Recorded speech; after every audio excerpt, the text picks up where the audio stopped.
सभी साथियों को मेरा सादर साधुवाद। अब मैं अपना पक्ष कह दीजिएगा बुद्ध पर रखना चाहता हूँ। भारत को बुद्ध ही चाहिए, युद्ध नहीं चाहिए, मेरा विषय है। बुद्ध इस धरती की वो शान है जिनका मैं अपने शब्दों में वर्णन करने की कोशिश करूँगा। यदि मुझसे कोई त्रुटि होती है तो उसके लिए आप मुझे क्षमा करेंगे। संविधान निर्माता की भी कुछ बात करूँगा। इनके माध्यम से मुझे कुछ सीट्स मिली, सम्मान मिला है, क्योंकि हम सम्मान खरीद नहीं सकते, खरीद सकते हैं तो अपमान खरीदते हैं। यानी कि इंसानियत नहीं खरीद सकते पैसे से, हैवानियत खरीद सकते हैं। बुद्ध मैं एक दूसरी भाषा में कहूँ तो बुद्ध मनुष्य की तीसरी आँख भी होती है। और तथागत बुद्ध जो उनका बचपन का नाम सिद्धार्थ गौतम हुआ करता था, इनके बारे में आप सभी लोग जानते हैं। जो दीपावली मनाई जाती है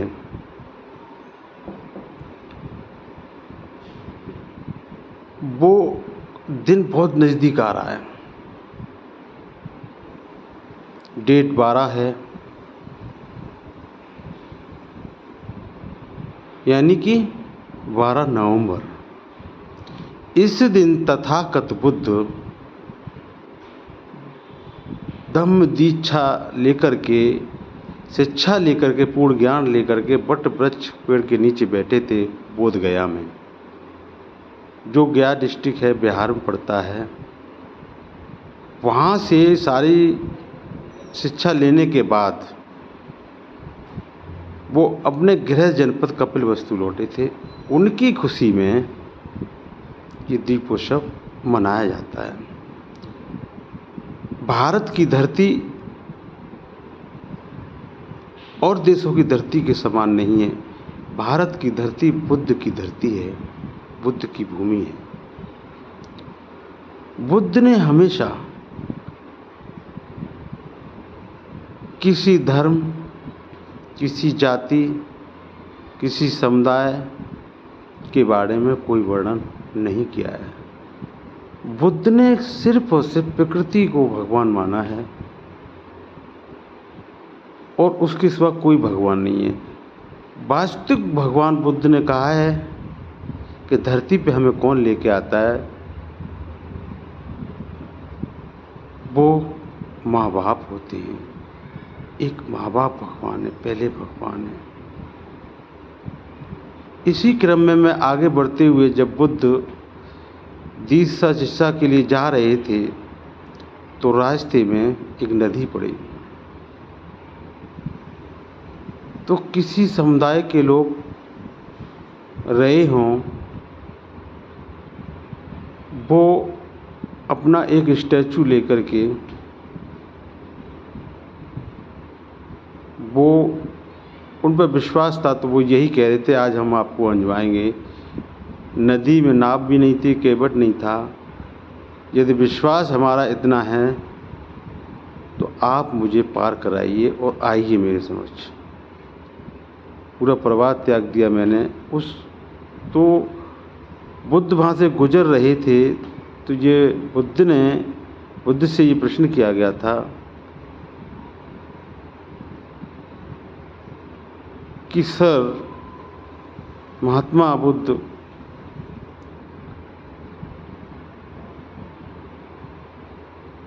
बड़े गौर से सुन रहे थे उनको। सर कह रहे थे, तरह तरह शब्दों का प्रयोग कर रहे थे।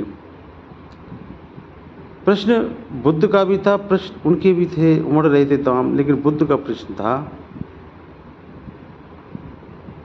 कि जो तुम इतने सालों से विश्वास से पूजा अर्चना कर रहे हो, वो भगवान रूपी आपके समझ नहीं आए, उनसे कहो कि वो नदी पार करा दें। नहीं आए। बुद्ध ने पूछा कि आपको कितना समय हो गया है? कि महात्मा जी, सिद्धार्थ जी, हमें करीब 1 साल हो गई है, हम नदी पार कराने वाला कोई नहीं आया। आगे बढ़ते हैं तो एक एक छोटा सा मकान लेकर के, गुम्बद बने हुए थे, छोटा सा लेकर के वो बैठा हुआ था। वो भी यही आश कर रहा था, हमने इतनी आपकी सेवा की है और आपको माना है, आज हमें नदी पार करा दो। दोनों से बुद्ध ने यही कहा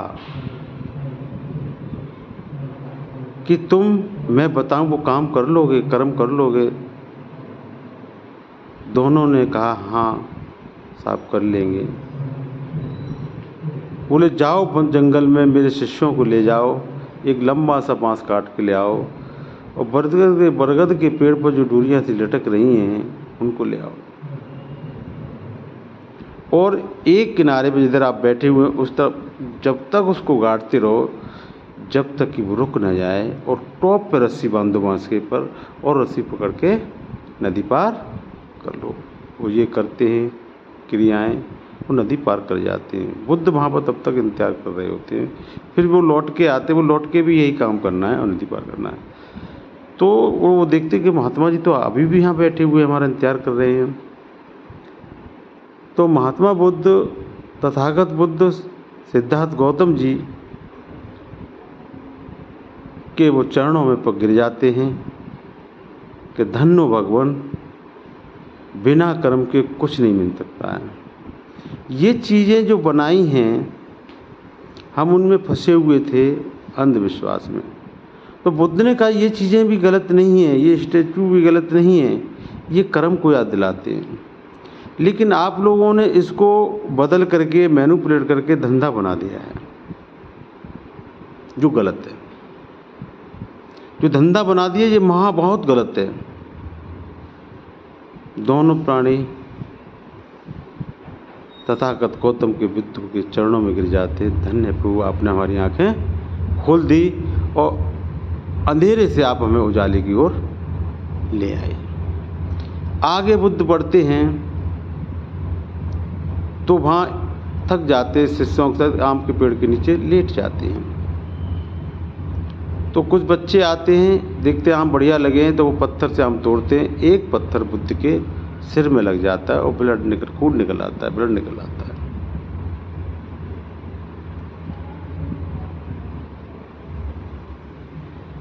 और ब्लड को बुद्ध पोंछने लग जाते हैं और वो कुछ नहीं कहते बच्चों से। फिर बच्चे पूछते हैं, महात्मा बुद्ध, सिद्धार्थ गौतम, तथागत बुद्ध, हमने आपके पत्थर मारा, खून निकल आया, आपने हमको डांटा तक नहीं। तो मार्मिक शब्दों में बुद्ध कहते हैं कि जब तुमने पेड़ में पत्थर मारे तो उन्होंने तुम्हें फल दिए, मेरे पत्थर मारा तो मैंने तुम्हें कुछ नहीं दिया। तो बड़ा कौन है? वो पेड़ है, पौधा है जिसने आपको फल दिए। वो पानी पानी बच्चे हो जाते हैं, ज्ञान की प्राप्ति होती है तथा गौतम के चरणों में वो भी उनके साथ हो लेते हैं, कुछ दूर तक जाते हैं। बुद्ध फिर आगे बढ़ते हैं, बढ़ते बढ़ते बिहार में पहुंच जाते हैं, गया डिस्ट्रिक्ट में पहुंच जाते हैं। वहाँ एक वट वृक्ष होता है, उसके नीचे बैठ करके वो ज्ञान अर्जन करने लग जाते हैं। ज्ञान अर्जन इतना कर जाते हैं, सारे परिवार को भूल जाते हैं, मेडिटेशन में खो जाते हैं। उनको बस एक ही दिखाई देता है कि मुझे ज्ञान अर्जित करना है। जब वो ज्ञान अर्जित कर लेते हैं, पूरा ज्ञान अर्जित कर लेते हैं, उसके बाद वो घर जब लौटते हैं तो उनके आने की खुशी में दीपोत्सव त्यौहार मनाया जाता है,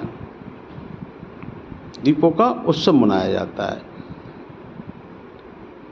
जो 12 नवंबर आ रही है तारीख, जिसमें हमारी दीपावली मनाई जाती है, उस दिन बुद्ध दिशा शिक्षा लेकर के कपिलवस्तु लौटे थे। उनके आने की खुशी में लोगों ने दीपोत्सव का त्यौहार मनाया था। लेकिन कुछ अंधविश्वास के उन लोगों ने, जो अपने को ज्ञानी कहते हैं, जिन्होंने अंध में ढकेला है, उन लोगों ने उस दिन को छीन लिया और कह दिया कि जो हमारे महापुरुष वन में गए थे, पिता ने उनको आज्ञा दी थी, वन में चले गए थे, वनवास काट के जब आए थे तो उनकी खुशी मनाया जाता है, जबकि वो महापुरुष वैशाख के महीने में आए थे। यानी कि तथागत बुद्ध का, गौतम बुद्ध का वो दिन इन लोगों ने भी छीन लिया। प्रैक्टिकली आप देखिए, तक्षशिला यूनिवर्सिटी को जला दिया गया, बुद्ध की प्रतिमा पर सिंदूर लगाकर उनको देवी बना दिया गया। सारे स्टैचू, सारी मूर्तियाँ, सब कुछ सही है, लेकिन ये इंगित कहाँ करती हैं? कर्म को इंगित करती हैं। उन जो विदेशी लोग थे, बाहर से आए थे, जो हमारे देश पर कब्जा करना चाहते थे, उन्होंने हमें कहाँ ढकेल दिया? अंध में ढकेल दिया।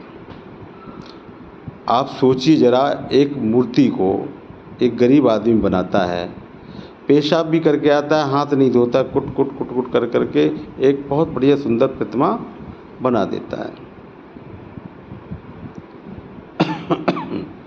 जब वो प्रतिमा बना देता है, उसके बाद उस प्रतिमा को नहलाया धुलाया जाता है, नहलाया, प्राण प्रतिष्ठा डाली जाती है। बताइए, एक व्यक्ति मरने की कगार पर है या मर गया है, उसमें प्राण प्रतिष्ठा आप नहीं डाल सकते, जिंदा नहीं कर सकते, तो पत्थर को आप कैसे जिंदा कर सकते हैं? जो व्यक्ति जिसने भगवान को पैदा, टाइप्स ऑफ भगवान पैदा किए, उसी व्यक्ति को उस मंदिर में घुसने नहीं दिया जाता है। क्यों? मैं प्रश्न करता हूँ आप लोगों से।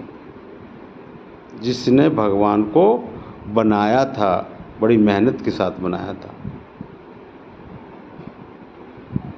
चाहे वो मस्जिद बनाई हो गरीब ने, चाहे गुरुद्वारा बनाया हो गरीब ने, कुछ ही बनाया हो, कहीं उसका नाम होता है? इतनी बड़ी बड़ी इमारतें बनाई हैं, वो गरीब ने बनाई हैं, इंजीनियर ने नहीं बनाई हैं, ड्राफ्टमैन ने नहीं बनाई हैं। इन्होंने अपना कर्म किया है, उन्होंने बड़ी मेहनत की है, खून पसीने से काम करके बिल्डिंगें खड़ी की हैं। श्रेय किसको मिल जाता है? इंजीनियर को। बनाने वाला कौन है? कर्म करने वाला। इससे हम आगे बढ़ते हैं शिक्षा के लिए। जो अयोध्या में मंदिर बनाया जा रहा है, जब उसकी खुदाई हुई नींव के लिए, तो उसमें बुद्ध के ही अंश निकले।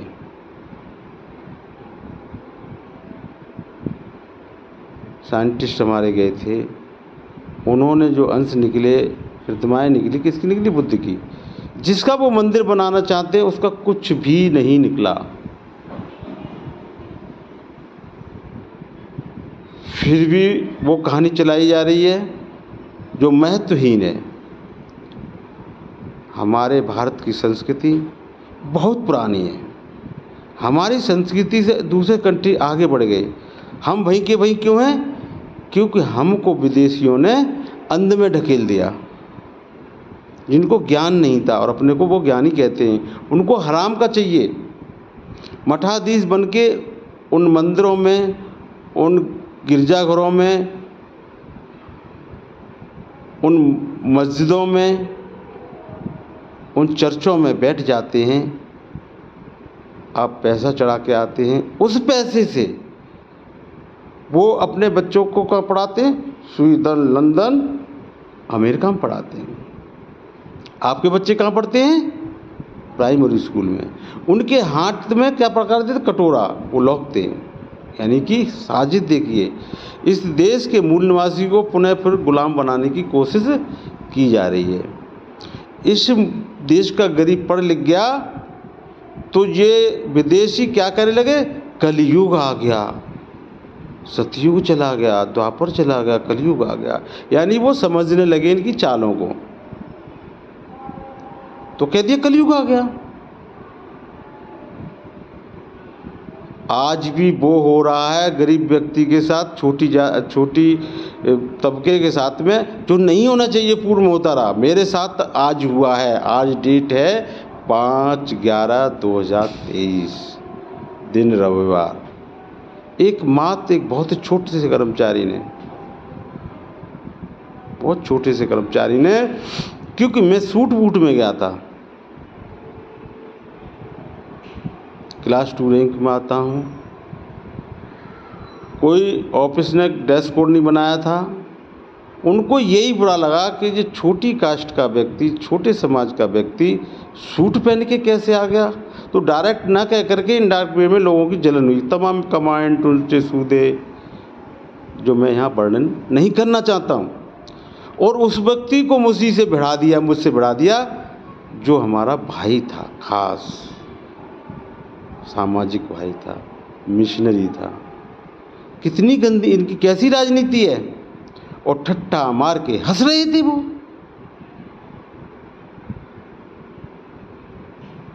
काश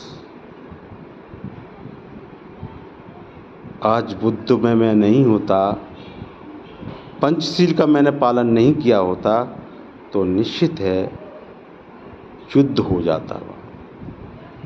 लेकिन हम पंचशील का पालन करते हुए इस देश को जिसकी आवश्यकता है वो देना चाहते। आवश्यकता क्या, बुद्ध की धरती पर बुद्ध ही चाहिए, युद्ध नहीं चाहिए। तो हमारे विचार आए, हमें युद्ध नहीं करना है, हमें बुद्ध चाहिए, सबको बुद्ध को मैं बनाना, सम्यक बनाना है। लेकिन लोग आज भी अपनी राजनीति में फंसे हुए हैं, अपनी चालों में फंसे हुए हैं, यानी कि इतना मीठा बन के घुस जाते हैं, उसके बाद धुंधुआ करके निकलते हैं। जैसे कि राइफल की गोली जब घुसती है न्यूटन लॉ से, छोटा सा होल करती है, निकलती है तो धुंधुआ कर देती है, फाड़ के निकलती है। वो आज भी वो चाल चल रहे, तरीका बदल गया है, बस तरीका बदल गया है। गुलाम उस समय भी थे, गरीब आज भी गुलाम है। आज गरीबी ख़त्म करने के बाद गरीब को ही ख़त्म किया जा रहा है इन धनाढ़ लोगों द्वारा, लैंडलॉर्ड लोगों द्वारा, सरकार द्वारा। सरकार कोई भी हो, गरीब की कोई नहीं सुनता है। अरे गरीबी ख़त्म करने की बजाय तुम गरीब को ख़त्म कर दे रहे हो, तो क्या महत्वहीन हो गया देश हमारा।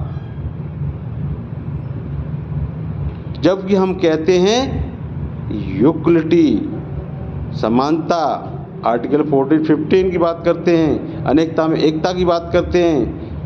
अरे इन विदेशियों ने क्या किया, मानव को ही टुकड़े कर दिए। कोई भी ग्रंथ उठा लें, गीता उठा लें, कुरान उठा लें, बाइबल उठा लें, सब में मानव के टुकड़े किए गए। हम कौन होते मानव के टुकड़े करने वाले? जबकि जन्म से जो जाति आती है वो मानवता धर्म होता है। हमें इस धरती को पावन करना ही होगा, क्योंकि हमें बुद्ध ही चाहिए, युद्ध नहीं चाहिए। आपने कहीं देखा है भारत के नक्शे में या संसार के नक्शे में हिंदुस्तान लिखा हुआ? क्यों हिंदुस्तान लिखा जाता है भाई? भारत है। इस देश में मैं कोई सलाह नहीं दे रहा, आप मुझसे ज़्यादा जानते हैं। मैं अपने विचार प्रस्तुत आपके सामने कर रहा हूँ। मैं ये नहीं कह रहा मेरे विचारों को आप मानिएगा, न मैं किसी को आघात पहुँचा रहा हूँ। लेकिन जो शब्द आ रहे हैं उन्हें कहूँगा ज़रूर। मुझे पीड़ा हुई है आज। सदियों से हमें पीड़ित किया जा रहा है, हमारे बुजुर्गों को पीड़ित किया गया है। ये विदेशी कब जाएंगे यहाँ से? नहीं तो ये देश को बर्बाद कर देंगे, देश को बेच देंगे। सनातन धर्म को मत मानो, सनातन धर्म की मानो। पढ़िएगा, लोग पढ़ते तो है नहीं है। को और की में यही फर्क है।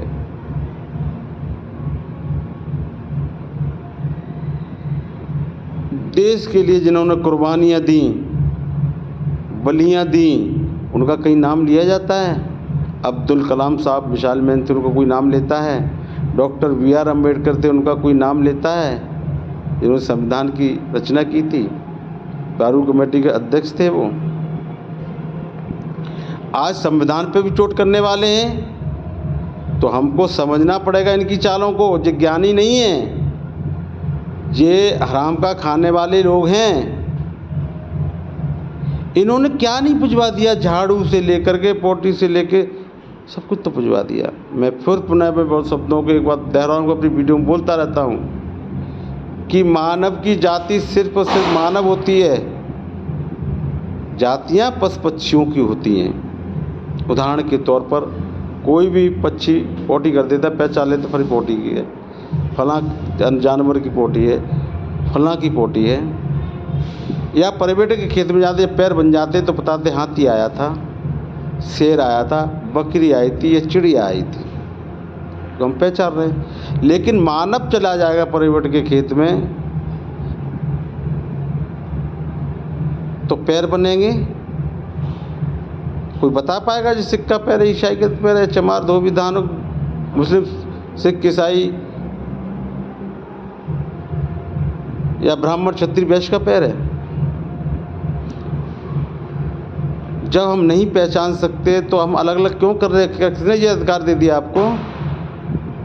कोरोना के पीरियड में लोगों को ब्लड की जरूरत पड़ी थी तो पूछने जाते थे ये किसका ब्लड है? अछूत का शब्द होता है जिसे हम छुआ ना जा सके। शेर है, आग है, 100 डिग्री से ऊपर गर्म पानी है, बहुत सी चीज़ें हैं, उसे कहते थे अछूत। अनेकता में एकता की बात करते। वैसे भी तो देखिए महापुरुषों ने कहा है हिंदू बनेगा न मुसलमान बनेगा, सिर्फ इंसान की औलाद है इंसान बनेगा। बुद्ध ने प्रकृति को भगवान माना। क्यों माना? कि भग माने भूमि, ग माने गगन, व माने वायु, आ का डंडा अग्नि, न माने नीर। ये सारी चीज़ें हमें कहाँ से मिलती है? प्रकृति से मिलती है। तो प्रकृति भगवान हो गई ना। भगवान कर्मों में है। जैसे कस्तूरी कुंडल बसे मृग ढूंढे मन माए, कस्तूरी हिरण की नाभि में होती है, पूरे बने में बढ़ता खुशबू देती है। कहाँ से खुशबू आ रही, कहाँ उसको नहीं पता होता कहाँ से आ रही है। ऐसे ही मानव है। कोई तो मंदिर में जाके भगवान ढूंढ रहा है, देवी के रूप में, शंकर के रूप में, गौरा के रूप में, सब टाइप्स ऑफ गॉड। कोई मस्जिद में जाके अल्लाह के रूप में भगवान को ढूंढ रहा है, कोई गिरजाघर में ढूंढ रहा है ईशा के रूप में।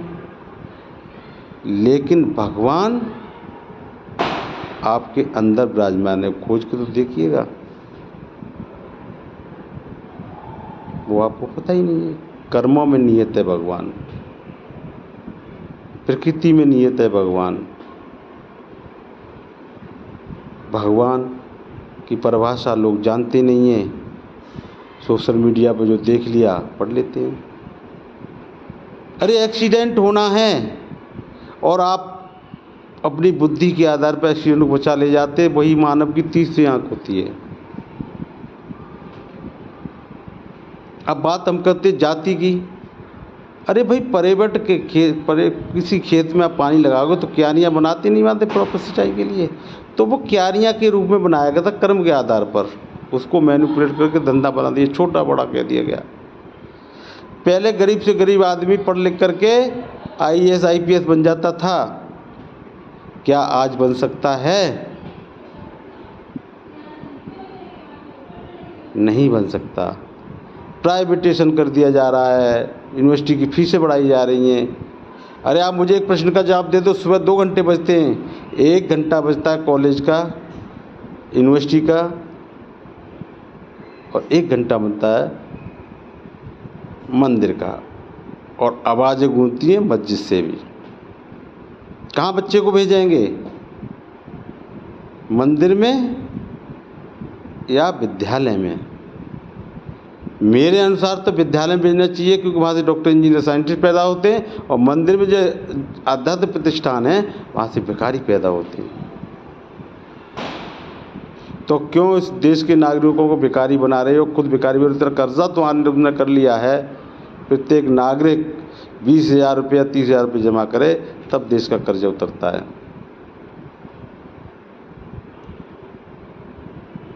गरीब को इतना गुमराह कर दिया है कि वो मंदिर, मस्जिद, गुरुद्वारे में 10 रुपये जरूर चढ़ा के आएगा। उस पैसे से तुम इकट्ठा करके अपने बच्चों के लिए पढ़ाते हो, और उनके बच्चे अंध में फंसा दिए, कावड़ में फंसा दिए, उसमें फंसा दिए। इसमें रहो, बने रहो, तुम इस लायक हो। वो भी नहीं समझते क्योंकि शिक्षा का अभाव है। महापुरुषों ने कहा था, क्या कहा था?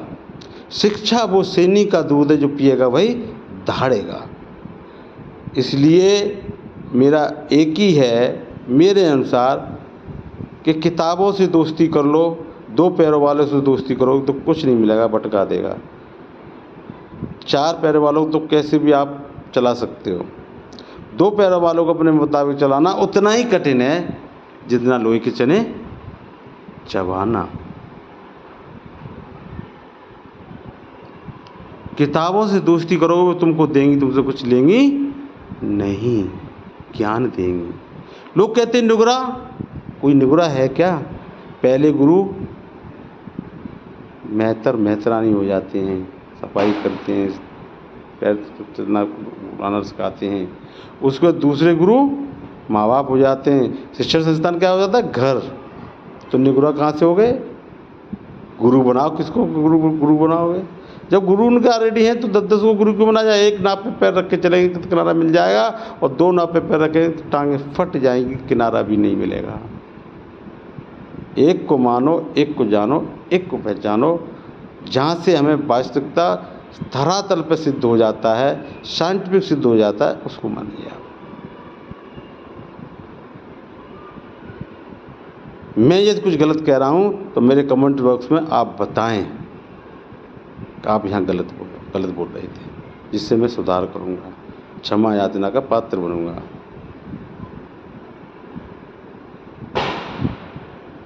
तो साथियों, ज़्यादा ना कुछ कहते हुए मैं यही कहूँगा, इस देश में अनेकता में एकता प्रैक्टिकली लाओ, ग्रास पर लाओ, ज़मीन पर लाओ, बुद्ध की धरती पर लाओ।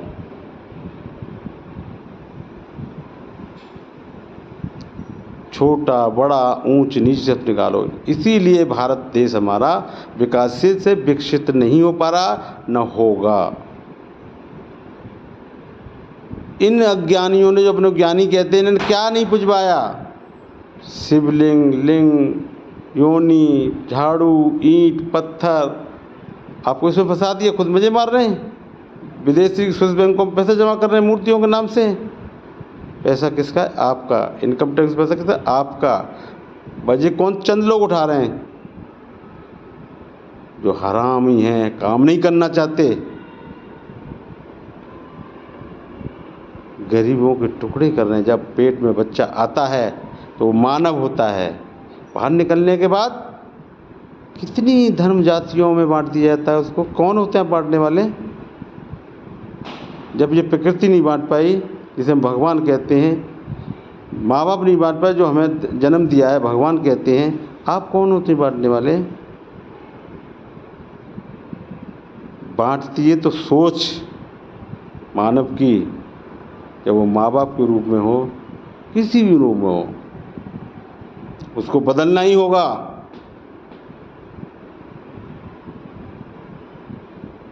नहीं बदला तो निश्चित है इस देश में बुद्ध नहीं युद्ध होगा। आप कुठाराघात करेंगे संविधान पर, कुठाराघात करेंगे स्वाभिमान पर, कुठाराघात करेंगे गरीबों पर, शिक्षा पर, कृषि पर, तो क्या होगा? युद्ध होगा। विदेशों में जाके बड़े बड़े नेता क्या बोलते हैं कि हम बुद्ध की धरती से आए हैं, तो लेके क्या जा रहे हैं? गंद क्या फैला रहे हैं? पत्थर को पुजवा रहे, वहाँ भी गंदगी फैला रहे हैं। तो इनको के बारे में सोचना ही होगा, इनकी चालों को समझना होगा। ये बड़े मीठे हैं, आपके यहाँ खाना खा लेंगे, पानी पी लेंगे, घुस जाएंगे, या सारी खबरें लेने के बाद में आपको फाड़ के निकल जाएंगे।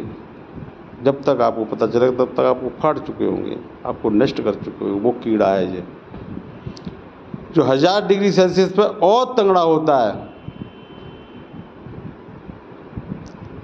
तो ज़्यादा ना कुछ कहते हुए मैं अपने शब्दों को यहीं पे विराम देता हूँ। यदि मुझसे कोई त्रुटि हुई हो, यदि मुझसे कोई त्रुटि हुई हो तो उसके लिए मैं क्षमा पात्र हूँ। मेरी हाथ जोड़ के विनती है, आप लोग इस गंदगी से निकलिए, क्योंकि ये बहुत बड़ी गंदगी है। अब मैं पूर्ण रूप से अपने शब्दों को विराम देता हूँ और तथागत बुद्ध के चरणों में आप सभी को, जो मेरी आवाज़ जहाँ तक पहुँचे, आप सुन रहे हैं इस चैनल के माध्यम से, मैं ये नहीं कहूँगा कि आप उसको सब्सक्राइब कर दें, लाइक कर दें। नो, आपको इन शब्दों में जो शब्द अच्छे लगे हो उसको कर्म में ज़रूर डालें। को और की में बड़ा फर्क है। को, बुद्ध को मत मानो, बुद्ध की मानो।